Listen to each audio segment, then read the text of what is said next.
somebody sent me a link to a YouTube video where his parents found a severed head. I believe it was in his bedroom, and it piqued my interest, so I thought it'd be interesting to cover. So Brian Cohee worked at a grocery store, and his nickname in high school was Jeffrey Dahmer. He had a reputation that he would become a serial killer. Like, he was that type of guy that was weird, and everyone was like, this guy's off, you know what I mean?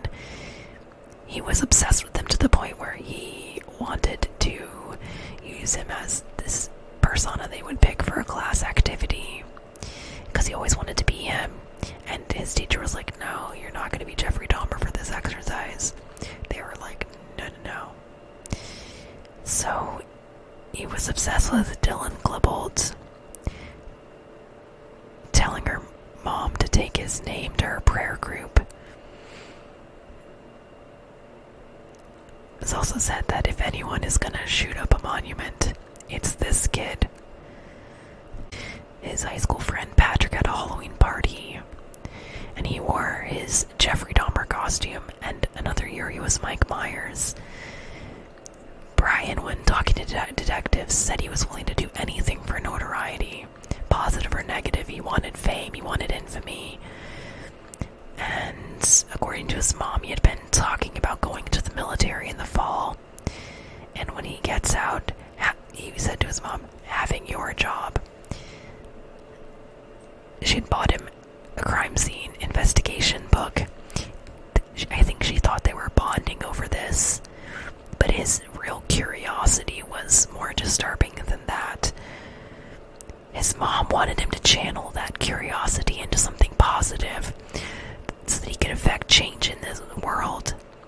And he was like, yeah, Mom, that's totally the plan. He watched a lot of horror movies like Silence of the Lambs. He was he was interested in things like Zodiac Killer.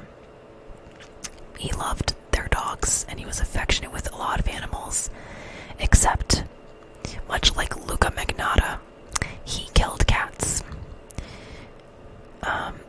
He was very young, quite young for his first murder. But we find with much of the research that many serial killers start pretty young. So the man that he murdered was an older man, homeless, and he killed him with a knife. So the victim here was homeless man Warren Barnes. He was 69 years old at the time of his murder. A murder that occurred February 27th, 2021. He was known in downtown Grand Junction, Colorado, for just sitting in a chair and reading books outside of a local bridal store. He was nicknamed the Reading Man. He was characterized as gentle and quiet. People would offer him some books to read, food and things to drink.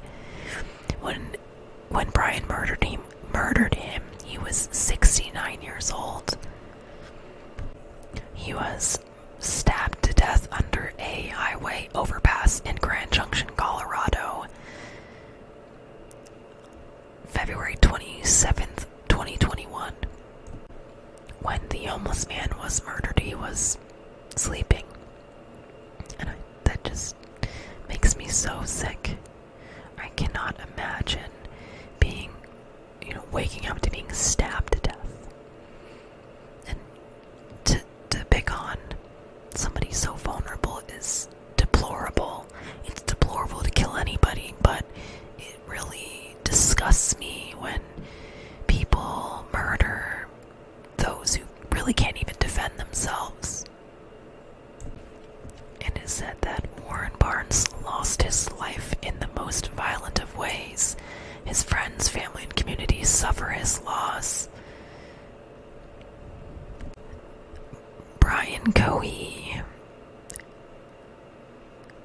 during an interrogation, admitted that he had wanted to kill either a prostitute or a homeless person because he did not think that people would care and that the murder would go unnoticed.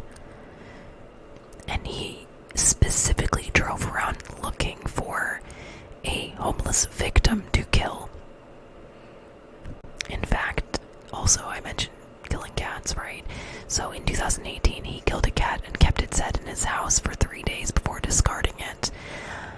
And he claimed it was because of his, obsession with Jeffrey Dahmer. Hence why people in school called him Dahmer. When Cohee came across Barnes, he was just sleeping there next to the railway tracks. Cohee exited his vehicle, put on his gloves, and just began going to town stabbing him. While doing this, Barnes woke up and was like, "What are you doing? Why are you doing this?" Panicking.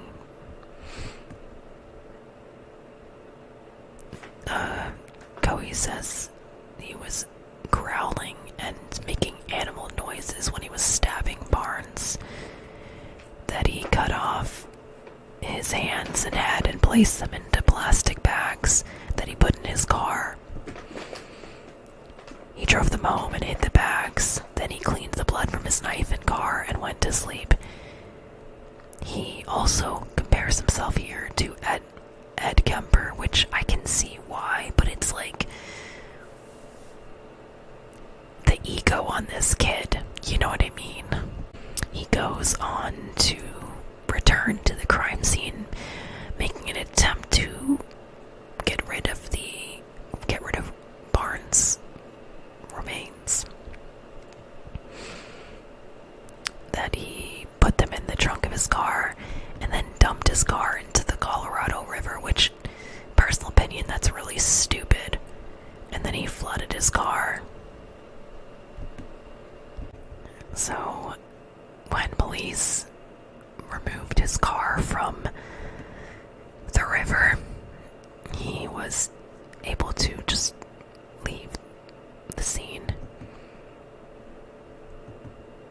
Also, he admits that he took photos of Barnes' remains, but then realized how stupid that was and removed them from his device, or attempted to. And there were also Google searches connected to this. I also wanted to mention that Cohee's mom ran a daycare and was running this daycare the day that she came across a severed head in his bedroom. She had to quickly rush to get all of the children picked up by their parents and out of the house. Can you imagine? Horrifying. There was still blood on the car, despite his efforts.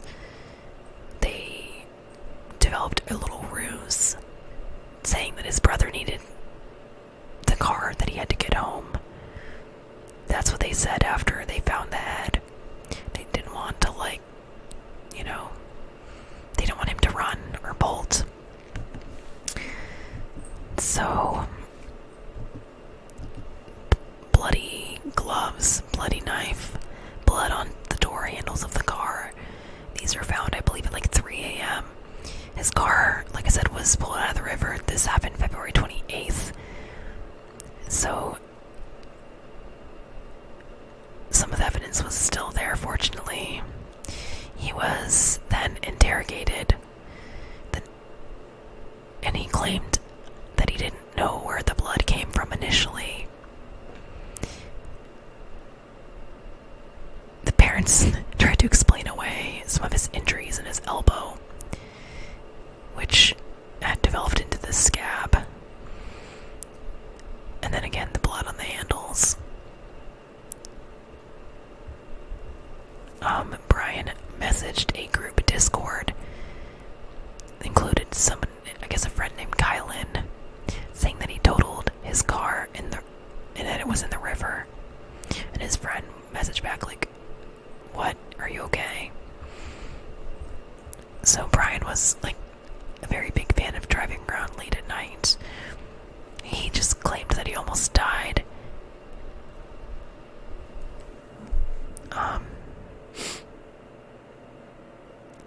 Durwood, Piper, and grandson Kellen were the ones who found him. Kellen remarked on his behavior that he was pacing, cursing, telling me it's gonna be okay. That he was telling me it was gonna be okay.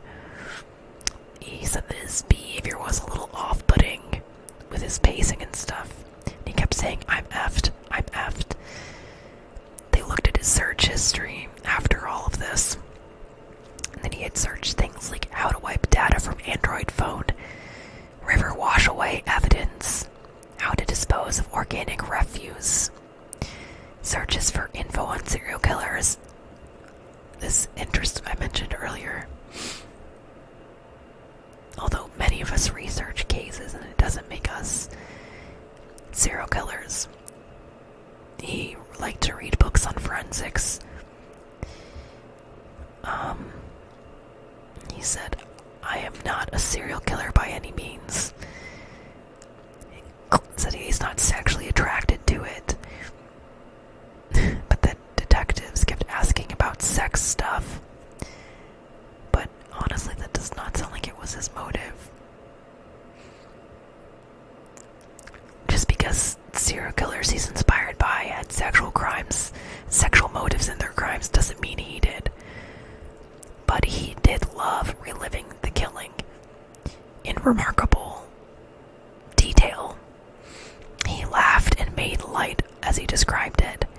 As he described the dismemberment vividly, saying, I always wanted to know what it is like to cut up someone.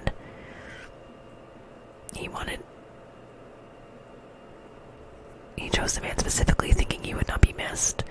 So there was definitely some premeditation. He was very jovial when he was talking to the detectives about his mindset.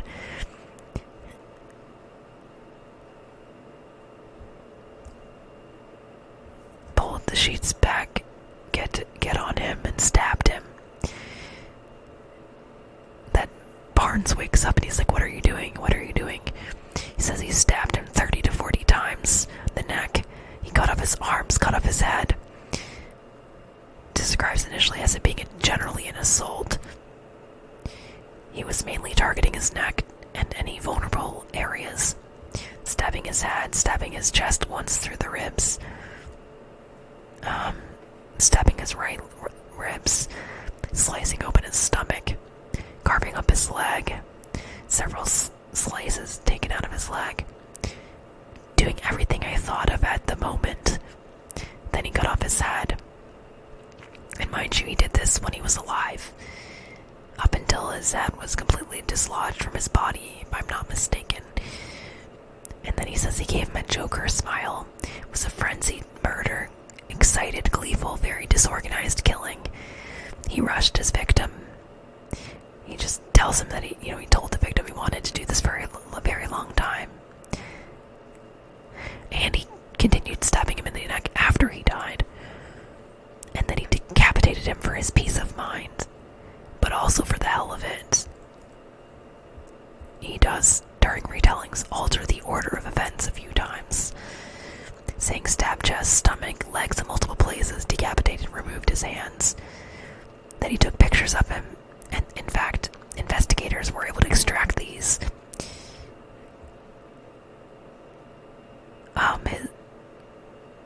So at 1:42, Kylan's husband recounts interaction the day after the murder and thought he was trying to be edgy, maybe. His internet search history was all about homicidal thoughts every day. Taking night drives, thinking about murder. Half of me, I want to take that girl home with me, make her feel nice. The other half of me, I want to know what her head looks like on a stick. He basically quoted Ed Kemper. He had a detestable mindset with a smile and a laugh. He made searches on the internet about home invasion, which is something he considered. There were definitely some warning signs about him. His antisocial behaviors, which was shown since middle school. His tendency to harm animals. And the fact, it's interesting, his friends thought it was a joke. The harming and violence that he talked about, they didn't take it seriously. He had a psych evaluation indicating potential for harming others and violence. He got in trouble in school, but his mother really downplays these things. He had behavioral issues, something about probation. Interrogation, father had thought he was incapable of such violence as what went down. He had clean, respectable friends, and the worst they did was play too many video games and drink too much soda. They said he was doing alright in school. So again, father's like, there were no warning signs. Yes, there were. He talked to Kylan about killing someone in the past. And his friend Kylan, he was in trouble in school for throwing a tape ball once. He definitely indicated early on that he was a troubled individual.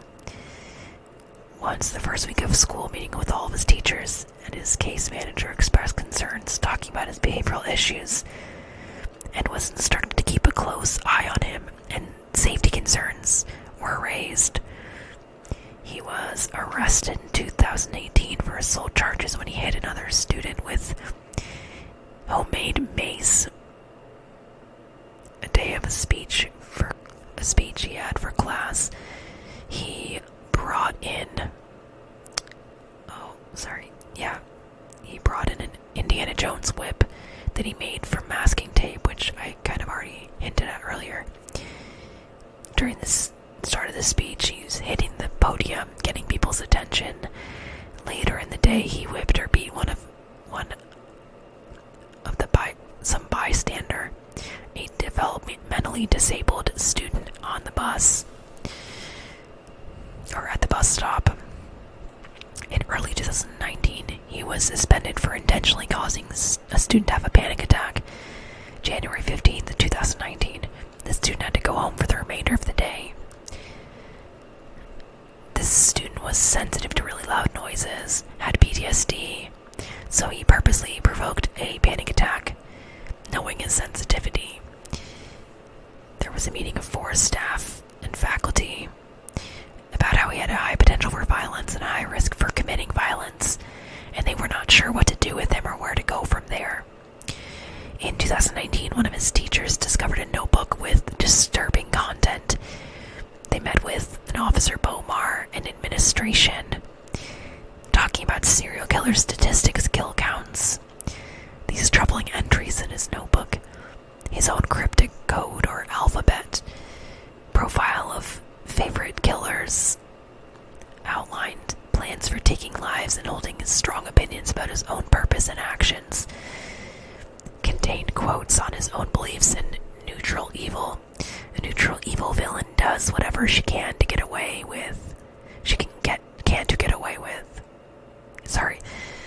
A neutral evil villain does whatever she can to get away with. She's out for herself, pure and simple. She sheds no tears for those she kills, whether for profit, sport, or convenience. Also, another boy brought nunchucks on a school bus in 11th grade. And Brian, giving out candy, gave some to this kid, who gave him one set of nunchucks. Supposedly, he was caught with these on school grounds.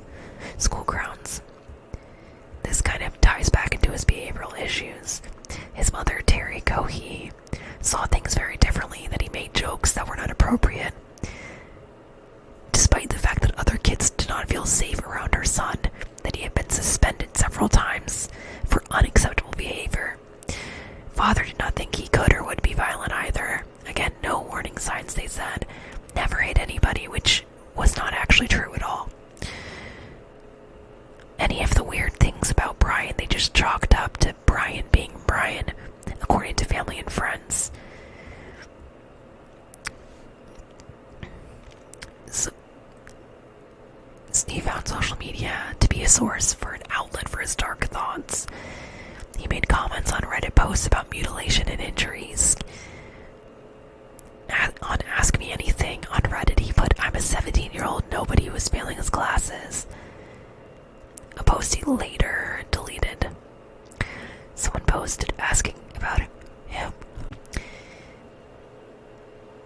He said, "I have a counselor, but he assigned me to someone else because I am beyond his skill set. I can't go to any of my friends for support because they would make fun of me. He also references neuropsychological evaluations. All the flags here are up. School staff said. All the flags are up. So Kellen, when talking about him in relation to school, said that one of my friends kind of complained, his friend Isaac, that he did not like being on the same bus as him and that he found him obnoxious, complained about him a few times. Never really took too much notice. Like, dude, this kid won't shut up on the bus and says the most inappropriate stuff. So, again, murder for curiosity, that he always wondered what it would feel like. Teachers called it out and he didn't get the help he needed. Thought it'd be the best feeling in the world. Brought to booking, said officer, I feel like Hannibal Lecter right now. So he pled not guilty for reason of insanity, January 2022. There was a psych eval and the insanity defense was rejected. The dad was like, my life is, the parents' life were like, our lives are over. Their son has life without parole in Colorado Springs, I believe. Though I read somewhere else that it was, prison without a possibility of parole for the murder, and then 13.5 additional years for evidence tampering charges. He was found guilty of all 3 charges brought against him. He was found guilty February 2023, and as of now, he is in Buena Vista Correctional Facility in Buena Vista, Colorado. I initially found interest in this case when I listened to the 911 call, and then saw footage where the parents reported his decomposing head and hands when they found them in his bedroom closet. It's very disturbing. I also wanted to mention that in November of 2021, a memorial statue for Barnes was constructed and placed outside the bridal store where he often would sit and read. And the statue is a replica of the chair that he would sit in, which is really sweet. And I just wanted to, say my heart goes out to Barnes. And I hope that he is at peace now. And I'm sorry that such a horrible thing happened to you. So, with that is the rest of the video for you. I hope you found this interesting and informative. I will put the link to the video that I watched in the description.